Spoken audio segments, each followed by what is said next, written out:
Tuhan Yesus, terima kasih untuk pagi ini, terima kasih untuk penyertaan-Mu, untuk kesetiaan-Mu di dalam setiap kehidupan kami. Meskipun seringkali kami mendukakan akan Engkau Tuhan, tetapi Engkau Tuhan tetap setia, memulihkan kami, menyembuhkan kami, membebat setiap luka-luka dalam setiap kehidupan kami. Kami bersyukur Tuhan, kami memiliki Allah seperti Engkau, Allah yang besar di atas segala Allah, yang mampu melakukan segala hal yang menurut kami tidak mungkin, bagimu semuanya adalah mungkin. Terima kasih Tuhan Yesus, pagi hari ini Tuhan, kami ingin merenungkan apa yang menjadi bagian firman-Mu pada pagi hari ini. Hanya Engkau Tuhan memberi hati yang lembut, hati yang bijaksana untuk kami boleh mendengarkan apa yang menjadi suara Tuhan. Hamba-Mu yang lemah, yang tidak ada apa-apanya, yang jauh dari sempurna ini Tuhan, kiranya Engkau bungkus dengan kuasa Roh Kudus-Mu, Engkau sembunyikan di belakang salib-Mu, dan biarlah Engkau urapi lidah bibir hamba-Mu ini untuk mengatakan apa yang menjadi suara Tuhan untuk setiap kami, menguatkan setiap kami, sehingga pada saat kami berjalan dalam setiap kehidupan kami boleh selalu mengandalkan Tuhan di dalam hari-hari kami. Terima kasih Tuhan Yesus, kami siap mendengarkan akan suara-Mu. Di dalam nama Tuhan Yesus kami berdoa dan mengucap syukur.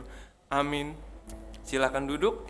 Bapak Ibu yang dikasihi dalam Tuhan Yesus, pagi ini kita akan bersama merenungkan bagian daripada kebenaran firman Tuhan. Saya mengambilnya dari Lukas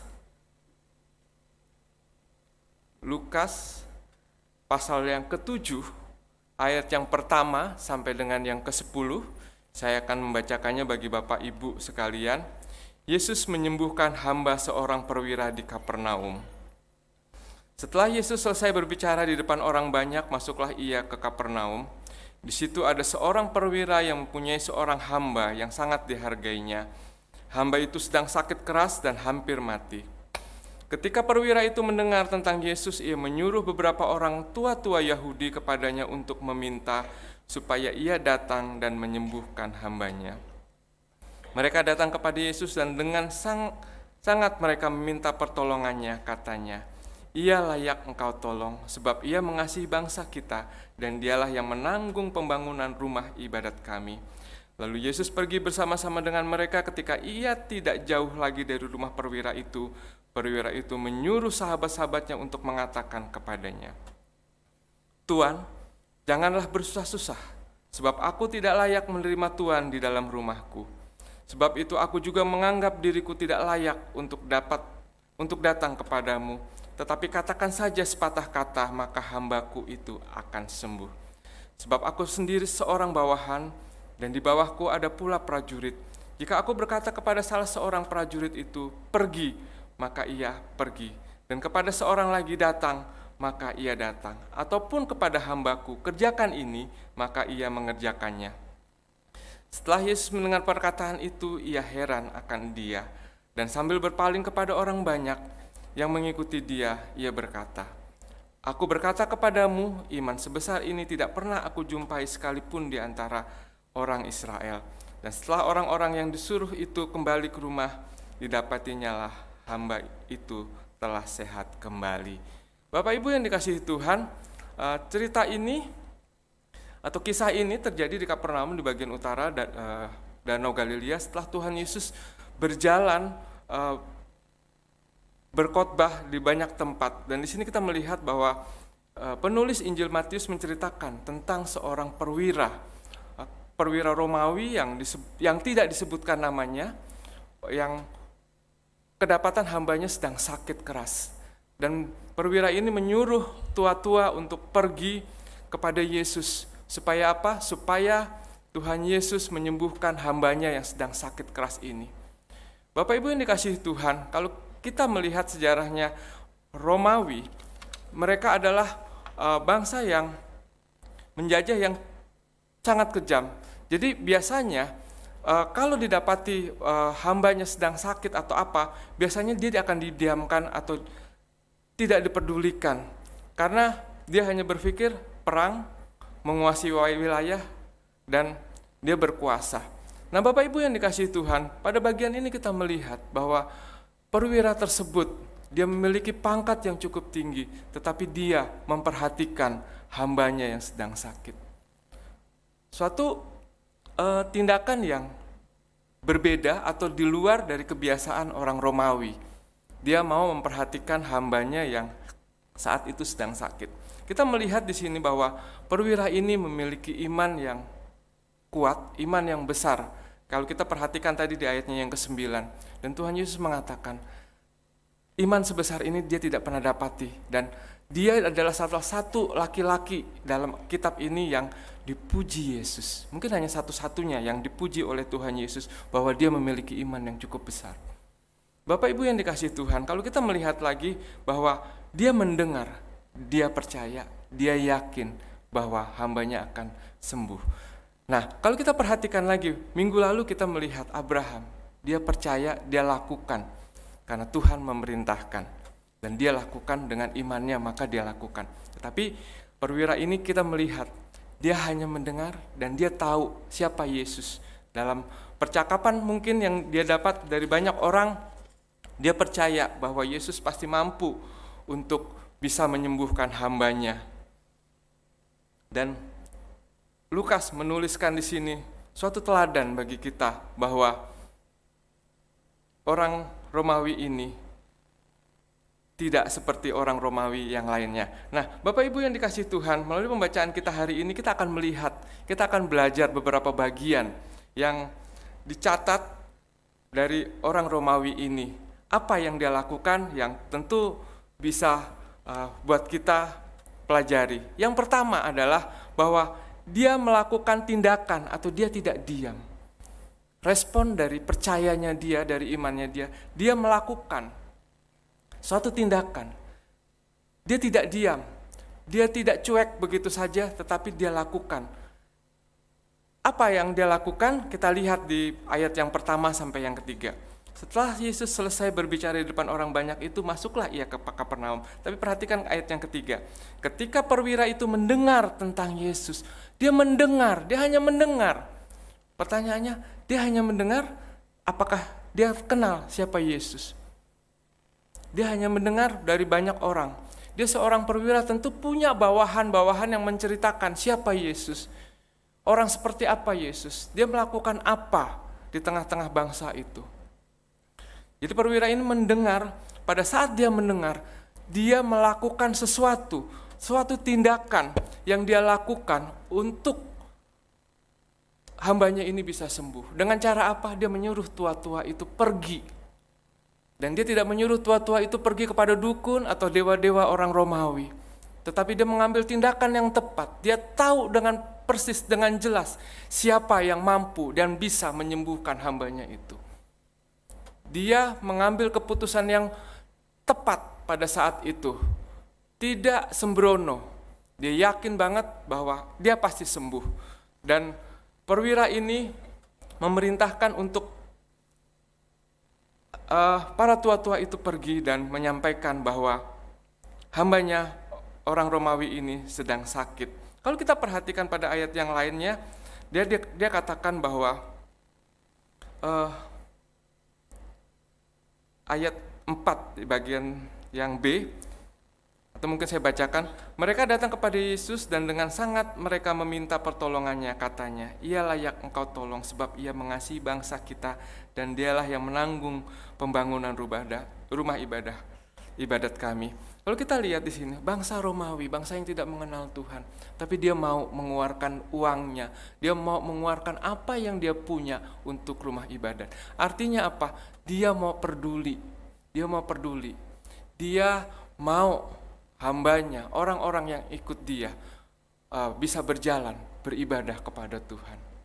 Kita tahu orang Romawi, dewa-dewanya banyak, kuil-kuilnya ya, tapi di sini kita lihat, keputusannya sangat tepat. Keputusannya tidak menyuruh hambanya atau para tua-tua itu pergi ke tempat yang lain. Pergi ke tempat pemandian mungkin, pergi ke tempat dukun-dukun supaya sembur, bilang gitu ya. Waktu saya jadi ingat saya kecil. Waktu saya kecil kalau saya sakit, waktu itu memang belum ke gereja ya, belum ke gereja. Jadi kalau lagi sakit gitu ya, Ya, saya kelas 1 SD kalau nggak salah. Saya belum ke gereja, belum ikut Tuhan. Ibu saya bilang, kamu kenapa? Sakit. Sakit apa? Panas. Ayo ke depan. Suruh ngadep matahari. Kemudian dia panggil ibu rumah yang dia dukun pijet, tapi dukun yang nyembuhin. Terus ibu itu bilang gini, nama ibu saya Bu Is, dia bilang gini, Bu Is, ambilin garam. Diambil garam, diambil gini-gini. Dia masukin mulutnya. Kemudian disembur saya. Ya, itulah waktu masa kecil saya, dan saya nurut aja. Saya ngikutin aja. Disembur biar sembuh katanya. Tapi tidak ada perubahan yang saya tahu ya. Bau iya ya, bau iya. Saya nggak tahu. Bisa jadi dia nggak sikat gigi kan? Tapi sembuh pun tidak gitu. Nah, bisa jadi hambanya ini pergi ke dukun, ya bisa. Tetapi dia mengambil tindakan yang tepat, tindakan yang pasti. Begitu juga dalam hidup kita pada saat kita mengalami kesusahan, pada saat kita mengalami banyak problema-problema, datang kepada Yesus itu adalah pilihan yang tepat, pilihan yang presisi. Ya, kita anak-anak Tuhan sudah lama ke gereja, sudah lama ikut Tuhan. Pada saat kita merasa terbeban, pada saat kita merasa berat dalam perjalanan hidup kita, datang kepada Yesus. Satu pilihan yang pasti, satu pilihan yang tepat, bahwa Yesus mampu mengubahkan semuanya, bahwa Yesus mampu dengan caranya yang ajaib, dia melakukan sesuatu. Kita yakin bahwa Tuhan Yesus ajaib dan mampu menggunakan segala sesuatu untuk suatu kebaikan. Bapak Ibu, saya mau menyaksikan sedikit tentang kebaikan Tuhan. Waktu saya menyiapkan bagian daripada firman ini, 1 minggu yang lalu saya sudah siap dengan ayat ini. Tapi saya bingung, saya mau ngomong apa. Bagian ayat ini saya mau pecahnya seperti apa. Nggak dapat. Last minute kemarin saya antar Ibu Rini ke Kelapa Gading, dia mau ada pelatihan, dia mau ngasih pelatihan. Begitu parkir, saya bilang sama Ibu Rini, itu kadal ya di pohon? Dia bilang, bukan, itu bunglon. Masa sih? Kadal, bunglon, dia bilang. Akhirnya saya turun, saya samperin, benar bunglon. Tapi di situ Tuhan lakukan sesuatu yang menurut saya luar biasa. Di situ Tuhan berbicara, yuk bagi bagian ayat ini 1, 2, 3. Dapatlah 3 bagian. Artinya apa? Dengan melihat Tuhan menunjukkan kebesarannya dia menunjukkan bagian yang harus saya sampaikan pagi hari ini untuk Bapak Ibu. Artinya apa? Tuhan Yesus luar biasa dalam hidup kita. Amin. Dia luar biasa. Hanya seekor kadal di pohon, dia bisa katakan ini, buat bagian ini. Begitu juga dalam kehidupan Bapak Ibu sekalian. Pada saat beban itu datang, pada saat beban itu menghimpit, rasanya nggak mungkin untuk kita berjalan. Rasanya sulit sekali, dan rasanya kita mau lepas tangan. Andalkan Tuhan dalam hidupmu. Seperti orang Romawi ini, dia mengandalkan Yesus. Dia mengutus para tua-tua untuk datang kepada Yesus. Dia tahu, hanya dengan mengandalkan Yesus, hambanya ini pasti sembuh. Hambanya pasti bisa dipulihkan. Begitu juga dalam hidup kita. Kita yakin kita pasti bisa dipulihkan. Siapa yang saat ini sedang sakit, katakan kepada Tuhan, saya mau sembuh Tuhan. Dengan yakin Tuhan pasti akan sembuhkan. Atau pada saat ini kita sedang berbeban berat karena kebutuhan finansial kita, katakan kepada Tuhan, Tuhan, saya membutuhkan sesuatu. Saya membutuhkan pertolongan-Mu. Seperti hamba dari orang Romawi ini. Aku membutuhkan Engkau. Lakukan suatu tindakan, jangan diam. Seringkali kita pada saat ada masalah, kita bingung, kita kecenderungannya diam, kita pasrah, kita hanya menanti. Tapi hari ini Tuhan katakan, lakukan, jangan diam, perbuat sesuatu. Kalau saudara sakit, pergi ke dokter. Dan mintalah para pendoa atau hubungi para hamba Tuhan berdoa. Maka akan sempurnalah pekerjaan Tuhan yang akan Tuhan kerjakan melalui obat dan doa. Yang akan Tuhan kerjakan secara luar biasa. Yakin bahwa sakit penyakit pasti akan sembuh.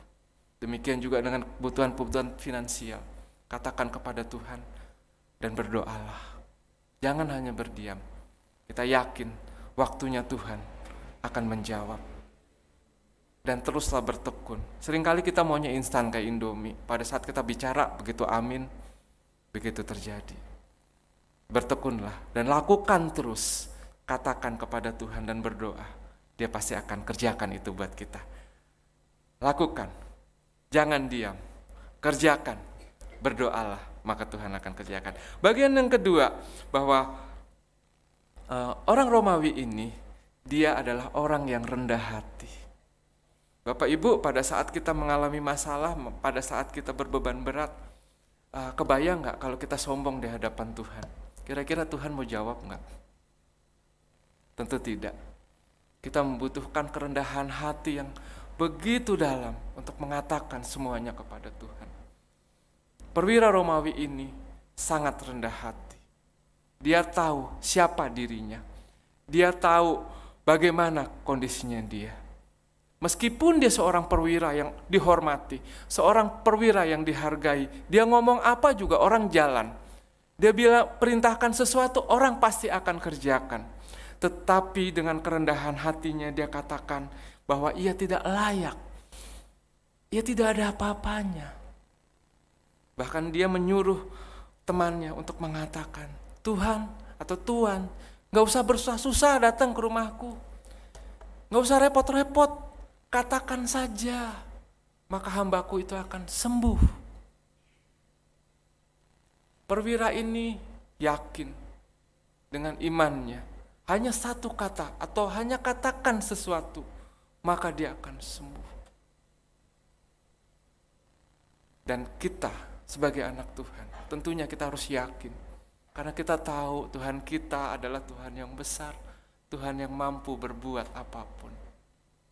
Dengan kerendahan hati kita katakan.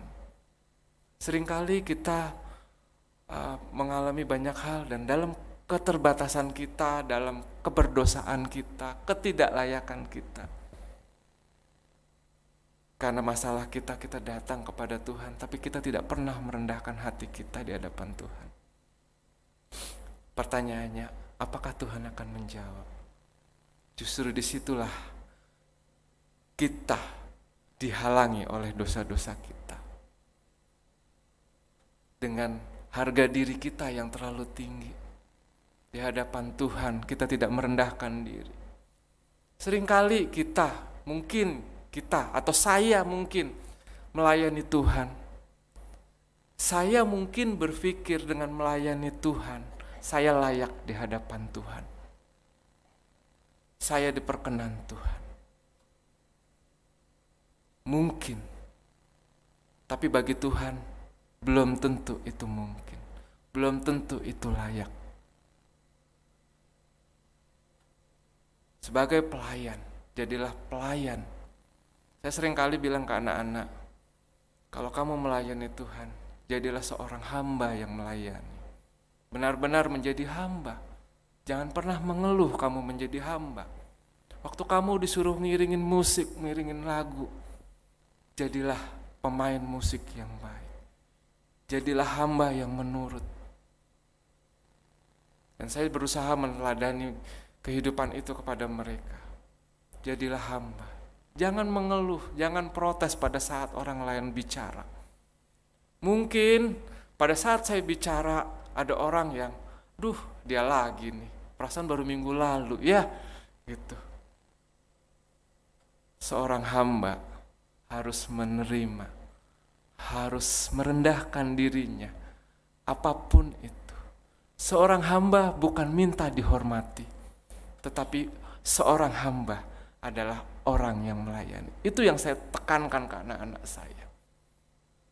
Jangan pernah mengeluh pada saat engkau melayani. Jangan pernah engkau protes pada saat engkau disuruh melayani. Apapun itu. Mungkin misalnya Pak Gembala bilang, bersihin kamar mandi. Sebagai pelayan lakukan. Kenapa? Salahnya apa? Menunjukkan bahwa diri kita adalah seorang hamba. Begitu juga perwira ini. Dia merasa dia seorang hamba. Dia punya atasan lagi. Pada saat atasannya nyuruh, apa mungkin dia akan menolak? Tentu tidak. Dia akan menjalankan. Begitu juga dia turun ke bawahnya. Dia akan suruh bawahannya. Apakah bawahannya akan menolak? Ataukah bawahannya akan mengatakan, tidak, saya tidak mau, saya tidak suka akan pekerjaan ini? Tentu tidak. Perwira ini mengetahui dengan pasti siapa dirinya. Untuk itu dia merendahkan dirinya. Dia tahu siapa Yesus. Dia tahu siapa dia dengan kapasitas apa di hadapan Yesus. Seperti dia memerintahkan sesuatu, maka dia kerjakan. Dia sangat yakin pada saat Tuhan Yesus memerintahkan sesuatu dengan mengatakan satu kalimat, maka itu akan terjadi. Dia yakin bahwa Yesus adalah Tuhan di atas Tuhan, jenderal di atas jenderal, tabib di atas tabib, perwira di atas perwira. Maka dia mengatakan itu dengan kerendahan dan keadaan dirinya. Melihat siapa dirinya, dia katakan, Tuhan, katakan saja, maka hambaku itu akan sembuh. Dalam hidup kita juga kita harus katakan, Tuhan, saya mau sembuh. Katakan kepada Tuhan, maka ada kesembuhan dari Tuhan buat dirimu. Ada lawatan Tuhan untuk hidupmu dari jawaban setiap beban-beban. Kalau kita mau merendahkan diri. Tapi pada saat kita datang, kita tidak merendahkan diri dan melepaskan dosa-dosa kita di hadapan Tuhan. Itulah yang menjadi penghalang kita. Setiap doa kita tidak Tuhan jawab. Kok rasanya gini-gini aja ya? Saya sudah berdoa. Saya sudah lakukan yang Tuhan mau. Sudah lakukan pelayanan. Bahkan saya keluarkan uang saya. Saya korbankan waktu saya. Tetapi kok gini-gini saja. Tanpa kita merendahkan diri dan mengakui siapa diri kita di hadapan Tuhan. Maka itu bukan apa-apa. Kekosongan yang ada dalam hidup kita. Doa kita kosong. Kita hanya bisa minta. Nggak tahu jawabannya apa. Kosong aja. Rasanya hampa saja. Jadi hari ini datanglah kepada Tuhan dengan apa adanya. Dengan kerendahan hati seperti seorang perwira ini. Katakan, sesuatu Tuhan, maka aku akan berjalan. Pada saat Tuhan katakan, lakukanlah. Layanilah. Kerjakan. Doakan. Setiap kita diberikan talenta. Ada yang diberikan talenta untuk berdoa. Ada yang diberikan talenta untuk melayani. Ada yang diberikan talenta untuk memperhatikan. Banyak hal. Dan semuanya Tuhan berikan buat kita. Dan itu berarti di hadapan Tuhan pada saat kita datang mengerjakannya. Seperti perwira ini. Dengan kerendahan hati dia katakan. Dan Tuhan kerjakan. Bahkan boleh dibilang kalau bahasa kasarnya Tuhan terkesima. Ya, terkesima atau gimana ya? Tuhan terkagum-kagum dengan perwira tersebut. Karena dia tidak pernah menemui di bangsa Israel iman yang sebesar ini. Katakan saja. Ya, katakan saja.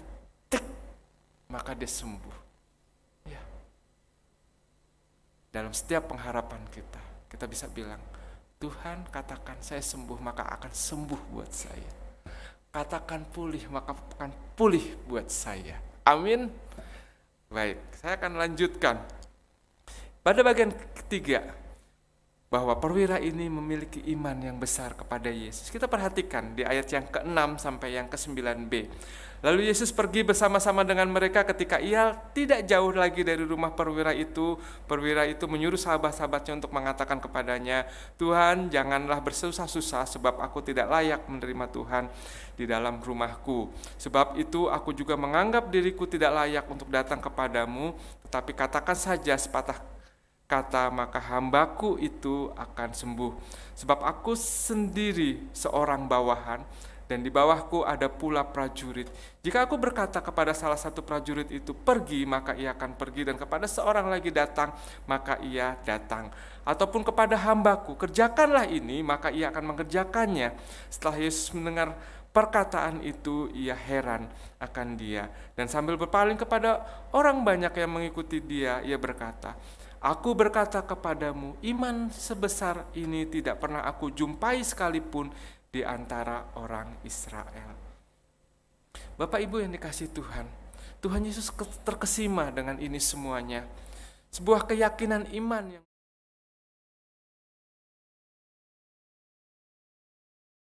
ada orang bilang kalau orang Kristen ikut Tuhan, percaya Tuhan, maka dia akan selalu sehat.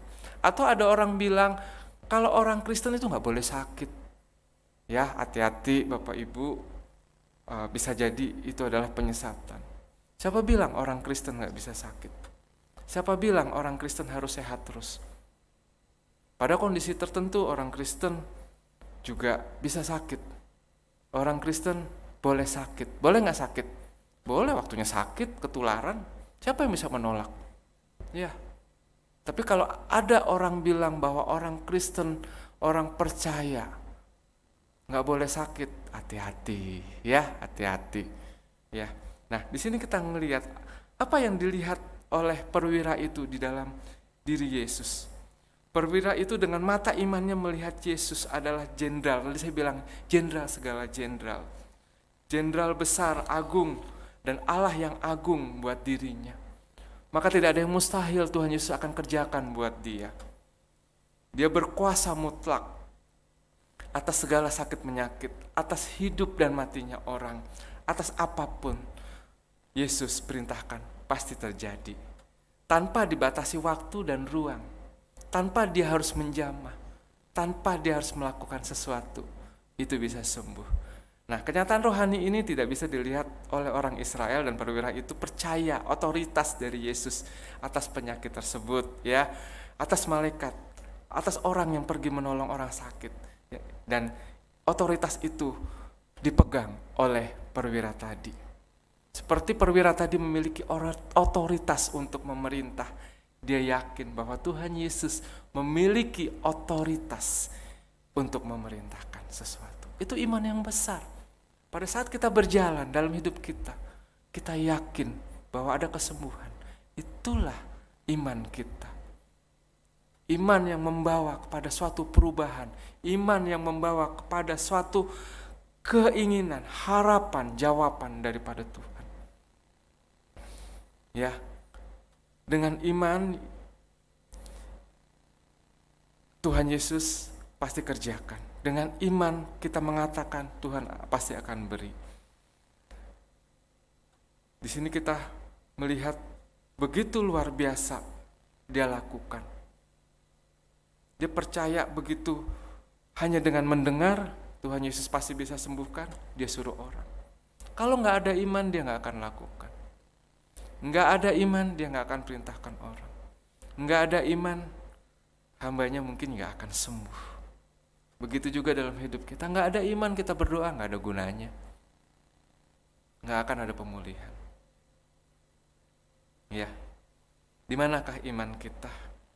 Di manakah pada saat kita sudah ikut Tuhan, mengiring Tuhan bertahun-tahun dalam hidup kita, sehingga kita tidak mengandalkan iman kita kepada Tuhan.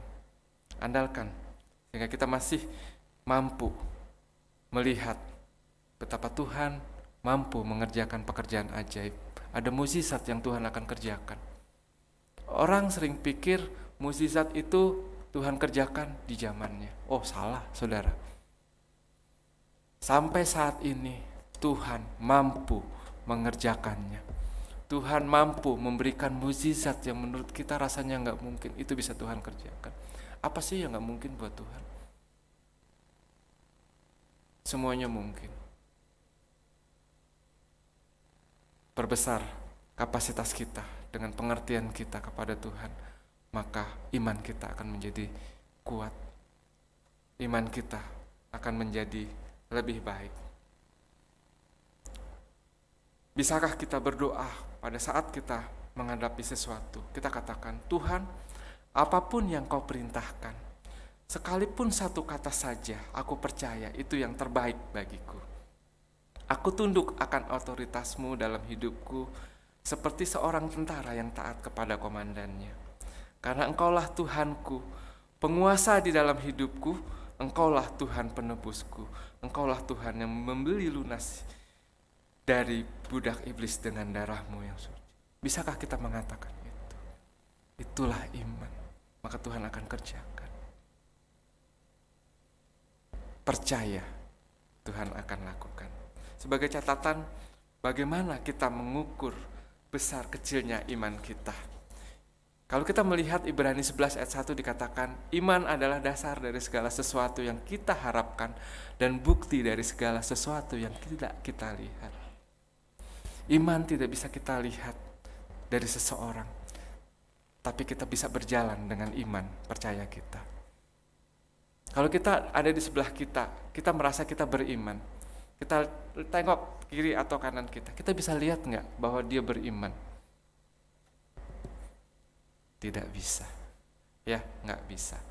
Tapi disitulah kita bisa berjalan bahwa kita percaya kepada sesuatu yang tidak kita lihat. Dan iman adalah dasar dari segala sesuatu, bukti dari segala sesuatu yang tidak kita lihat. Apakah iman besar akan menghasilkan sesuatu yang berlimpah? Ataukah iman harus dibuktikan dulu sehingga kita bisa beriman? Seringkali kita dalam hidup kita untuk beriman, kita minta sama Tuhan, buktiin dulu Tuhan, maka saya akan beriman. Ya, seperti anak kecil, waktu bapaknya, ibunya bilang, kamu belajar yang baik, belajar yang pintar, kalau besok nilaimu bagus, naik kelas, aku belikan sepeda. Anaknya akan bilang, buktiin dulu dong, aku baru percaya. Kamu buktiin dulu kalau nilaimu bagus, aku beliin sepeda. Apakah kita anak-anak Tuhan yang hidup sekian tahun mengikut Tuhan, kita harus atau perlu mengatakan seperti itu? Maka disitulah kita melihat siapakah diri kita. Seperti kanak-kanakkah kita, sehingga Tuhan harus membuktikan dulu bahwa Tuhan mampu? Ataukah kita percaya seperti perwira Romawi ini? Katakan saja. Maka kita tetap percaya, kita tetap berjalan dalam iman kita. Di manakah kita? Memiliki iman seperti apakah kita? Kita yang tahu. Jadi apakah iman itu perlu bukti, perlu tanda-tanda? Kita sudah jalan sekian tahun bersama Tuhan. Tuhan sudah kasih banyak berkat. Tuhan sudah kasih banyak sesuatu yang bagi kita nggak mungkin. Tuhan memungkinkan itu semua. Saya pernah cerita mungkin, waktu saya menikah dengan Ibu Rini, yang di kepala saya dengan Bu Rini sudah menikah ngontrak. Tapi Tuhan kasih lebih. Tuhan nggak kasih ngontrak, Tuhan kasih rumah. Apa perlu bukti lagi? Kita hanya bilang, Tuhan, saya butuh tempat tinggal, Tuhan kasih. Dalam pelayanan saya, mungkin Ibu Grace tahu, pernah almarhum Pak Iwan bilang, kapan kamu melayani? Segera Kak, saya manggil dia Kak. Ayo bantu-bantu di eklesia. Saya bilang sama Bu Rini, repot ya, kita gak ada kendaraan, kita naik bis, naik taksi. Saya bilang sama Bu Rini, kita berdoa kalau Tuhan kasih kendaraan, kita support pelayanan di tempat Pak Iwan. Di perjalanan saya bicara sama Bu Rini, cari gerobak aja deh, yang penting bisa jalan, bisa ngelinding tuh gerobaknya dari rumah sampai gereja, nyampe. Bapak Ibu luar biasa, Tuhan gak kasih gerobak, Tuhan kasih kendaraan baru, Grace. Ya, itu luar biasa. Apakah perlu bukti lagi bahwa Tuhan itu mampu mengubahkan, memberi segala sesuatu yang tidak mungkin menurut kita? Perlu kita menagih janjinya Tuhan? Enggak. Tuhan sudah buktikan loh dalam hidup kita. Dan saya merasakan itu. Waktu anak saya lahir pertama, Rasanya punya anak berat banget ya. Saya berjalan sama Bu Rini, karena Bu Rini dapat uangnya hanya kalau dia praktek dapat uang, nggak praktek dia nggak dapat uang. Waktu itu ya, kita masih sama-sama kerja. Anak kedua lahir, yang penting anak-anak minum susu, makan. Kita makannya teratur, bolehlah. Maksudnya teratur kalau lagi kita pengen makan siang, ya makan siang. Kita nggak makan siang, nggak makan siang. Maksudnya teratur begitu ya. Tapi nyatanya Tuhan kasih lebih. Dia nggak pernah kasih nggak makan. Kita merencanakan mungkin siang kita puasa aja biar bisa cukup. Tuhan kasih pagi siang sore kita makan. Yang merawat, gajinya bisa Tuhan kasih. Makannya cukup. Seringkali kita jadi anak-anak Tuhan, kita khawatir. Iya enggak? Kita khawatir. Tapi kita boleh berjalan melalui firman Tuhan hari ini. Bertindak, lakukan sesuatu. Ya. Terus kemudian yang kedua adalah rendahkan hati kita di hadapan Tuhan untuk kita bisa mengatakan banyak hal kepada Tuhan. Dan berjalanlah dengan iman yang teguh, iman yang selalu kuat di hadapan Tuhan. Sehingga Tuhan selalu akan memberikan yang terbaik dalam hidup kita. Apapun yang Tuhan kasih. Mungkin kita saat-saat ini merasakan kesulitan. Wah, Tuhan gak baik nih sama saya. Wah, Tuhan ini lagi jealous nih sama saya. Kok jealous sih? Ya. Tapi percaya, waktunya Tuhan indah. Berkatnya Tuhan indah. Semuanya pas, gak ada lebih, gak ada kurang. Tuhan kasih luar biasa. Dan perwira ini membuktikan hambanya sembuh, hambanya pulih, hambanya boleh melakukan segala sesuatunya dengan baik. Katakan kepada Tuhan, Tuhan aku butuh pemulihan, aku butuh pertolongan, maka Tuhan akan lakukan itu buat kita. Tuhan memberkati. Mari kita masuk dalam doa. Tuhan Yesus, kami mengucap syukur dan berterima kasih untuk pagi ini. Kami bersyukur Tuhan, Engkau sudah mengatakan kepada kami bahwa kami harus beriman, kami harus mengarahkan diri, memusatkan diri dan merendahkan hati kami kepadamu Tuhan. Sehingga setiap hal yang akan Engkau kerjakan tidak terhalang oleh ego kami, oleh dosa-dosa kami. Dan apapun yang boleh kami lakukan, kami bertindak, Engkau Tuhan pasti akan berkati. Terima kasih Tuhan, firman-Mu telah selesai disampaikan. Biarlah Engkau Tuhan terus berkata-kata dan menyempurnakan bagian ini dalam hidup kami. Sehingga kami boleh benar-benar berjalan dalam iman kami, mempercayakan itu semuanya dalam hidup kami kepada kuasa Tuhan. Apapun yang Tuhan mau kerjakan, apapun yang Tuhan mau perbuat, apapun yang Tuhan suruh dalam hidup kami, Tuhan, kami mau lakukan. Kami mau berjalan selalu mengiringi Tuhan. Karena Engkau adalah Allah yang luar biasa, Allah yang setia, yang tidak pernah meninggalkan kami. Untuk itu kami sandarkan semuanya. Maka Engkau Tuhan pasti akan mengerjakan perkara-perkara besar. Keajaiban akan Engkau kerjakan bagi kami pada hari ini dan hari-hari di mana kami berjalan bersama-sama dengan Engkau. Terima kasih Tuhan. Terima kasih, di dalam nama-Mu kami berdoa dan mengucap syukur. Amin.